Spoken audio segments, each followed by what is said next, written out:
Hello दर्शकों, मैं अपने यूट्यूब चैनल के माध्यम से आप सभी दर्शकों का स्वागत करती हूँ।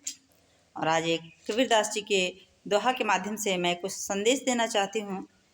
कबीरदास जी ने अपने दोहे में लिखा है कि जिन ढूंढा तिन पाइयाँ गहरे पानी पैठ, मैं बपुरा बूढ़न डरा रहा किनारे बैठ। उन्होंने बताया है कि जो चीज़ हम ढूंढेंगे उस चीज़ की प्राप्ति निश्चित रूप से होगी। अगर हम डूबने के डर से अगर हम किनारे पर बैठे रहेंगे तो फिर हमें फल की प्राप्ति कभी नहीं होगी। यानी कि रिस्क तो जीवन में लेना ही पड़ता है किसी भी कार्य को करने के लिए, क्योंकि कहा गया है कि कर्म पे ही हमारा अधिकार है। श्री कृष्ण भगवान ने कहा है कि कर्मण्येव अधिकारास्ते मां फलेषु कदाचन। कर्म पर ही हमारा अधिकार है, फल की चिंता हम नहीं कर सकते हैं क्योंकि फल हमारे हाथ में नहीं है। तो हम कर्म करें और जीवन में कहीं पे भी हमें सफलता प्राप्त होती है या असफलता प्राप्त होती है, यह तो कुछ तो भाग्य के ऊपर भी निर्भर होता है, परंतु हमारा मानना यह है कि कर्म प्रधान होता है, कर्म ही श्रेष्ठ होता है। यदि हमें उस चीज़ की प्राप्ति नहीं होती है, उचित फल की प्राप्ति नहीं होती है, तो निश्चित रूप से हमारे कर्मों में ही कहीं ना कहीं कमी रह गई है।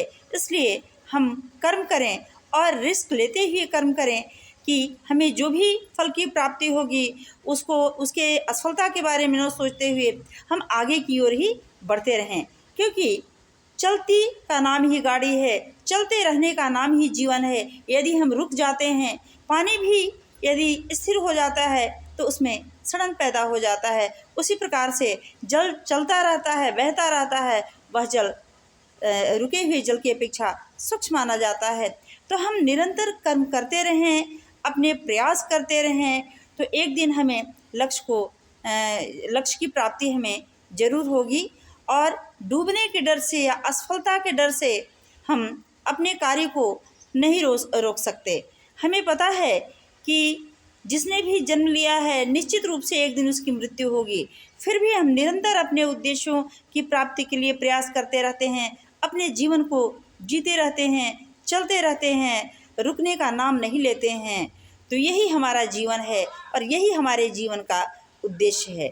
यदि वीडियो अच्छी लगी तो शेयर करें, कमेंट बॉक्स में कमेंट भी करें, लाइक करें, और बहुत बहुत धन्यवाद।